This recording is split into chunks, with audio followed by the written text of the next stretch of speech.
Welcome to The Foundry, where leaders are forged daily.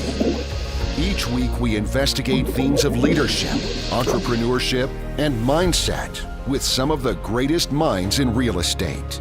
And now, the data scientist of real estate, George Roberts.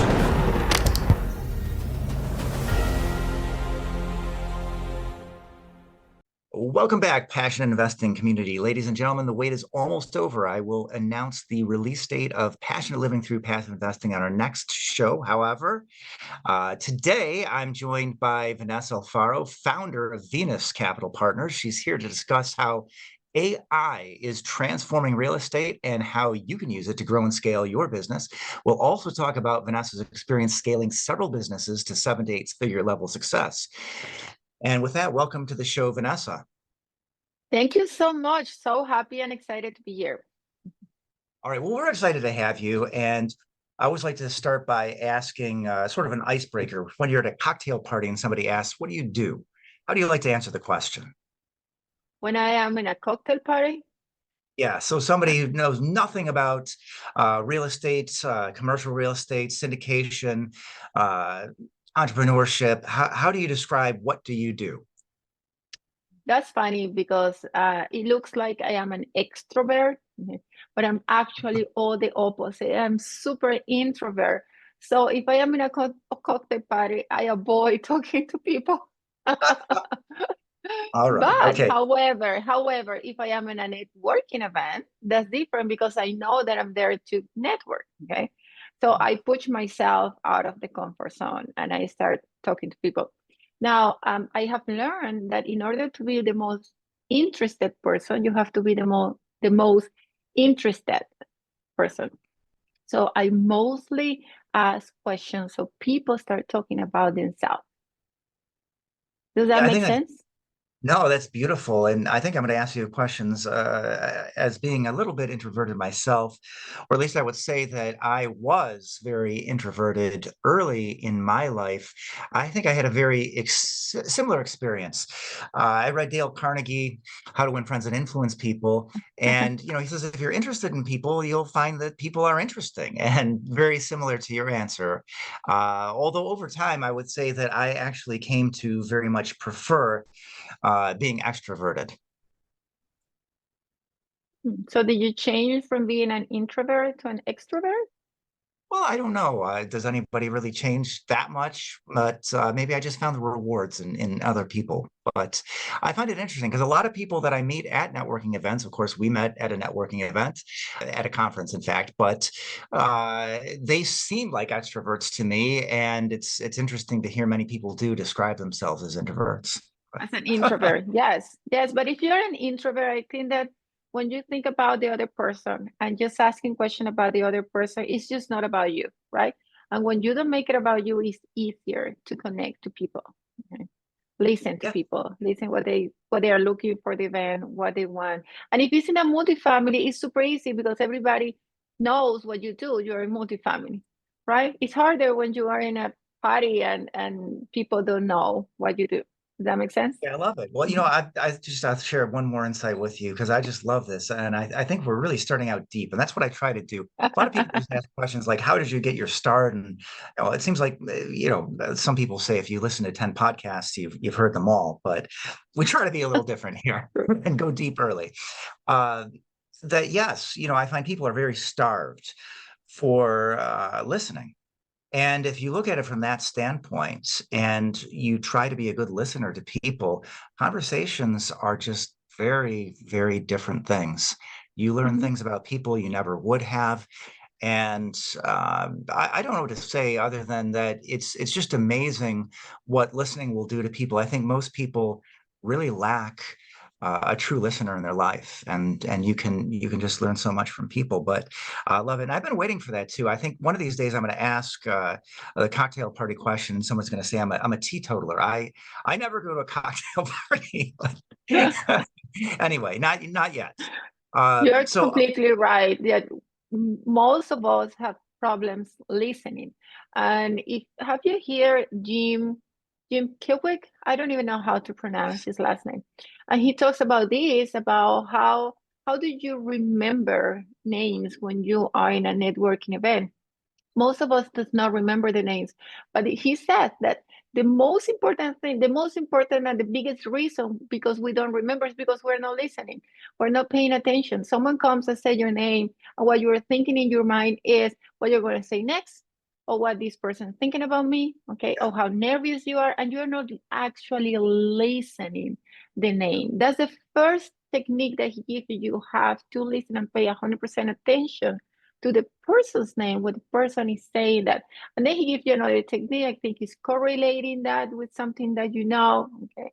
And that's just to improve, remember the names of people, which I'm still haven't mastered that, as you can see, because we met at the conference. I haven't mastered that, so I'm still in practice, but listening is very important. Very important. In fact, funny story, I was Jim Quick was at that conference, and I didn't Yes. get to see his talk because I was too busy networking and meeting No people. way. But I could tell you speak many before things. him. I spoke before him. Okay. So he was after me, and when I finished, he was listening my talk, and he actually congratulated me. He said, "You're a very good speaker, okay, very good talk," and I felt completely accomplished. That's beautiful. Yeah. But the funny thing I was going to say is that I could tell you many things about his talk because people thought so highly about it. They were talking about it in the halls.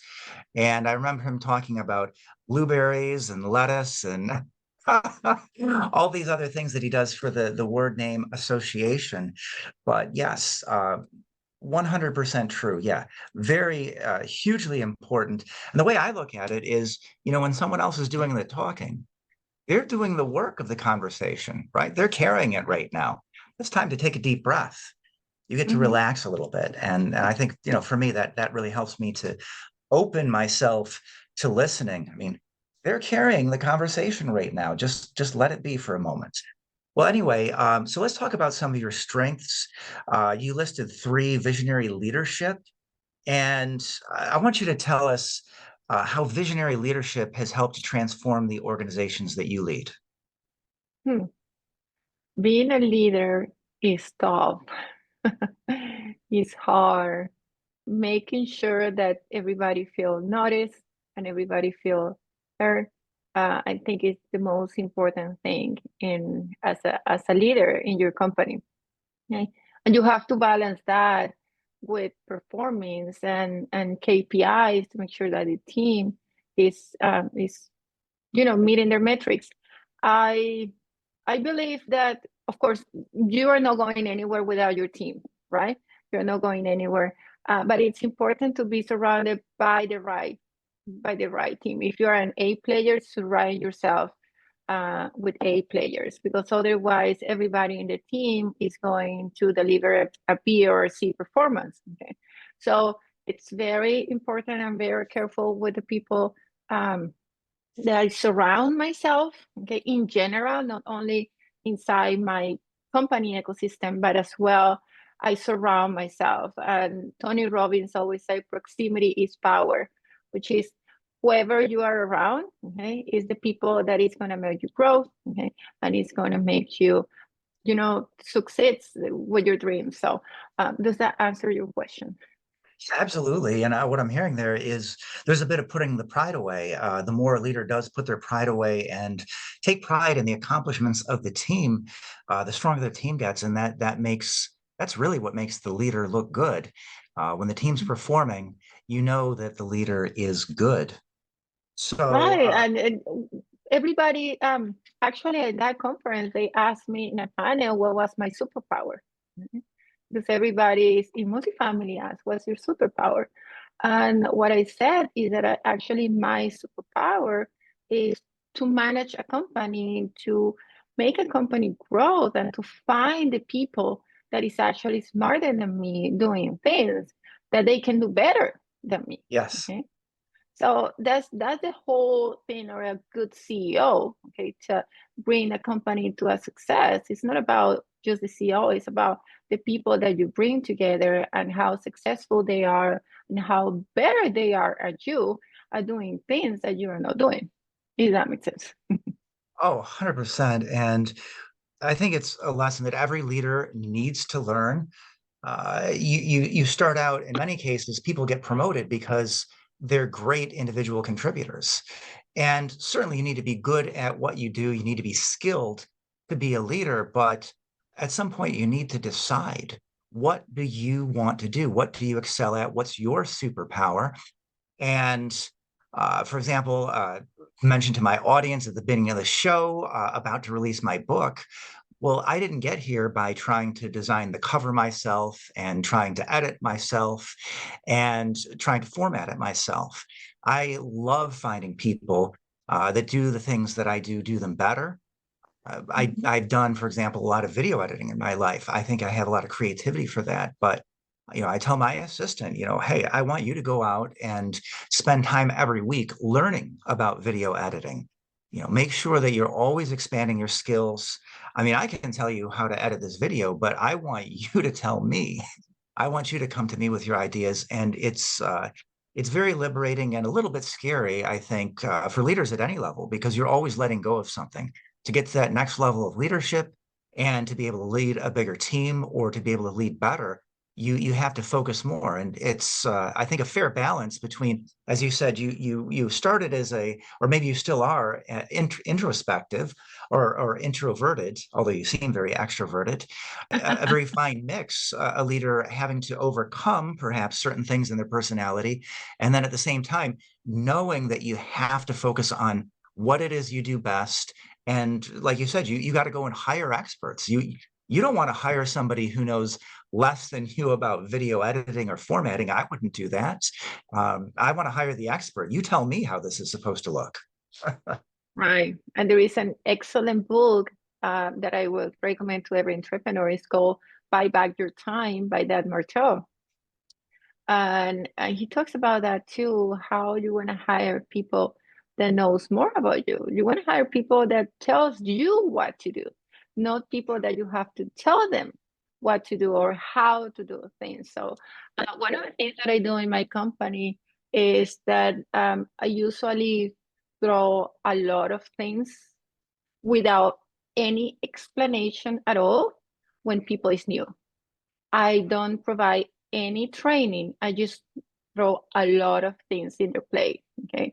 And the reason I do that is because, number one, I want to see how they can solve problems. Okay. And we do tests before we hire someone, right? We do personality tests and we do trials, and we ask them to send us things to see how they reply, how much time they take, okay, how do they do it, etc. But after they come into the company, I usually, even for the interns, I give them a lot of things that they have to figure it out themselves without zero instructions. Okay. Now, after 2 weeks, we go into a meeting. Okay. It's like a feedback meeting. Okay. And most of the time, what happened is that the feedback that I receive from them is like, I will have know how to do things. I have to figure it out. And I am like, bravo, that's exactly what I wanted. I wanted you to figure it out, and you did. Okay. And that's exactly that's one of the attributes that we're looking in our team is critical thinking. Otherwise, we can just use AI to do many other things. So critical thinking is something that we want people to try to figure out, just not coming to me or to anybody else to say, oh, I just want to figure out how you can do this.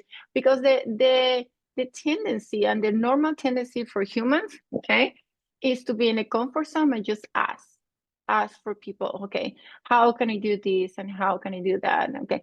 And we as an entrepreneur, we don't have that mentality. And everybody in my company needs to be a little bit of entrepreneurial spirit in order to be able to keep up with us. So I'm very happy with our team, okay, and I can say they all have that, okay, and they know, and now with the use of AI, it's so much easier for them to figure it out things. Like there is no need, okay, even for training. You can talk back and forth with an AI and ask the AI to train you about a specific topics. Just as easy as Love that. it. And I could have asked for a better segue, because that is one of the topics I wanted to talk about. You are pioneering the use of AI in real estate. And I would love to hear some of the other ways you're using it. So first of all, by just, I guess, expecting a lot of your team, and they can actually have the AI train them. I mean, now it's beautiful. I mean, you use the Google search engine, and the first thing you get is an AI summary of what you might find if you actually go to the pages. Now, I guess I'll tell you a quick story. I, for a while, was one of my data science jobs training the AIs, and what I would do is I would take a look at how the algorithms were working for scientific topics and whether they worked, and pointing out where they fell short. And one of the things that I found recently, and I find this a little humorous, I like Winston Churchill. He was a fiction author as well as a nonfiction author, and he wrote. What if Lee had not won the Battle of Gettysburg? Which, of course, it's not factually true. This is historical fiction. But if you ask the AI that, actually, I didn't ask the AI. I just searched, but then the AI was trying to justify that Lee won the Battle of Gettysburg. So I think it's interesting. AI is extraordinarily powerful, but in some ways, it's a little too obliging. If you give it a leading questions, it's still trying to fill in the gaps and maybe not looking for the counter evidence. But anyway, sorry. Again, I tend to be a little bit from the end of the skeptic, because as a data scientist, I was very close to it, and I can see some of its early stumbles. But definitely a beautiful tool, and excited to see how you're applying it in your business to help you grow. Well, we use AI for everything that can increase productivity and at the end improve our outcomes to do more and better, okay, and save time and money. That's our goal. If there is an AI that is really fancy but it's not following that path, okay, and it's not filling into that outcome, we just don't use it. So we don't use fancy things that you will see, like I don't know, images, or I mean, we do images if we want to create a presentation, but whatever support our small team in order to get better outcomes and get more done, okay, is going at the end affect the bottom line, which is the NOI of our properties, which is how much money we're making for our investors. Okay, so everybody in the company have to use AI at least 3 times a day, otherwise they are not being productive. And we go since administrating tasks into asset management or capital raisings or relationship with brokers or underwriting. We use a large language model that is connected to our underwriting in order to underwrite faster deals. Okay, now we're working to build another one that will be just taking the deals, matching that deal with our criteria box, okay, and then letting us know which ones are the ones that goes into our criteria box, okay, and that will remove about 30% of the time of the BA that we have for the acquisition team. Okay, we have head of acquisition. Okay, Lucian is my head of acquisition, and he spent most of the time on the phone with the brokers, okay, because we use the large language model to underwrite these deals that take only 10, 15 minutes instead of an hour. So he's taking just the time just to talk to brokers to create these relationships.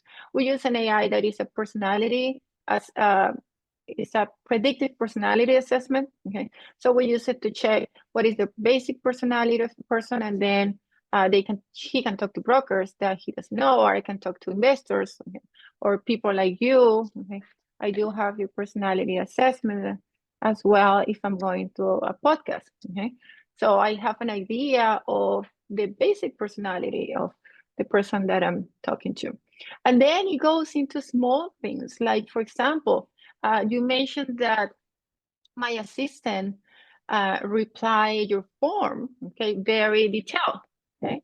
And the way that we do that is that I do have a GPT with my information, okay? We can talk about privacy and everything else, but really I don't have anything that is really private, okay, in that GPT. And with that GPT has transcript from my podcast. He has stories about me. He has my bio, my basic information. He has my DISC report, the DISC report. It has my basic personality in the ChatGPT. So if my assistant needs to answer questions for a podcast form like your form, it needs to be very detailed. She just go to my GPT, and my GPT is giving the information of what she should answer. And I can tell you that I have seen those answers, and those are great. That's exactly me. It's everything that I would say without the accent. Without the Venezuelan accent or the spelling mistakes. But hey, I think that there's some things about humans that are kind of charming. The accent, maybe that could stay.